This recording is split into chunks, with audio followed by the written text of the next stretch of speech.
I'm back once again. Greetings to you all. Welcome to our Zeus Lagos video session. In this video module, I bought one more unique topic, Hydra vulgaris. It's a permanent slide topic under zoology practicals.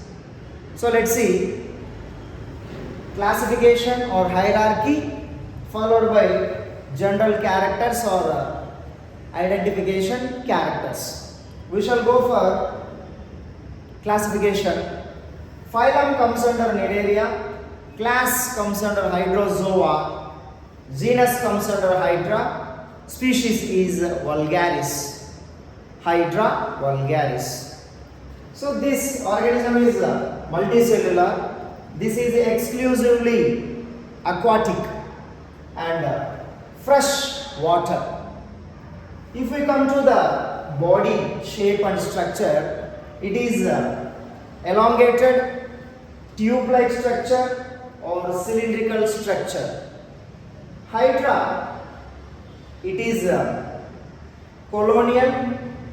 Sometimes it lives individually.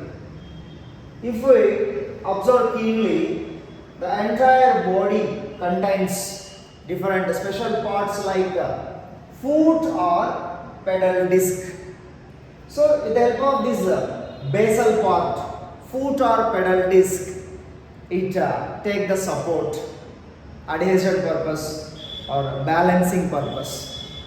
On the substratum, this foot or pedal disc will be attached. Also it can freely swim with the help of tentacles. So with the help of tentacles also it can be movable, and mainly tentacles are helps catching the prey in preying purpose. So tentacles are the long, thin, slightly elongated fibers like structures. These tentacles are arised from the particular part is known as mouth. So that is present towards anterior or proximal side, distal side. So proximal side, tentacles and mouth is located. Distal side, foot or pedal disc is located.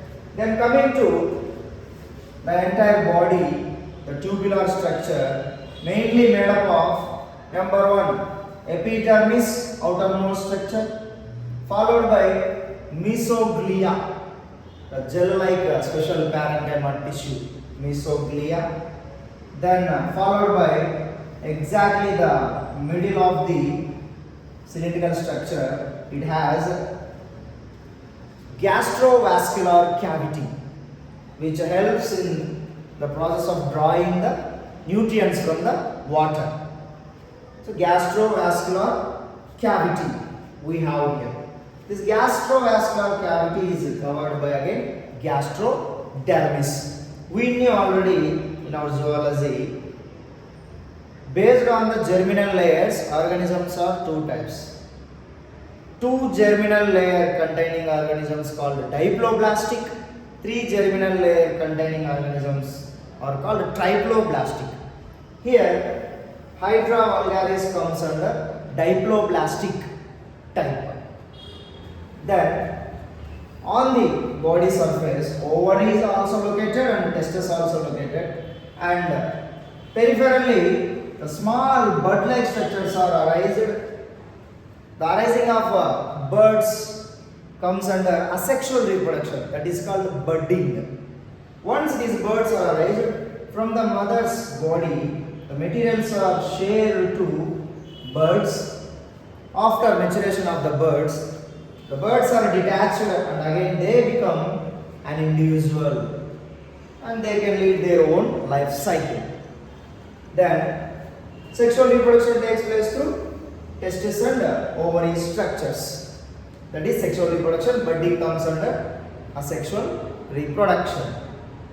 So here the main mode of nutrition is what it is called diffusion. In the form of diffusion, the nutrients which are present in the water, they will be drawn completely.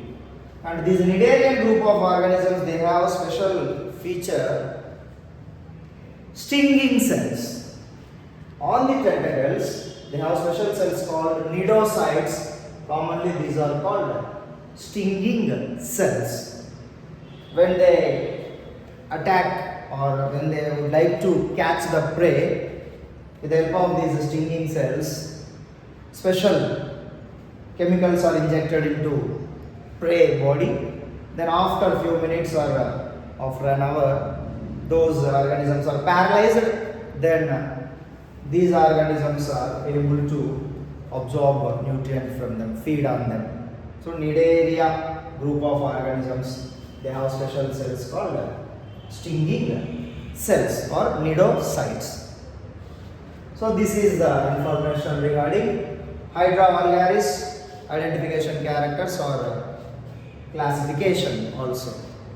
Hence, based on these all characteristic features, the given slide, permanent slide, identified as Hydra vulgaris.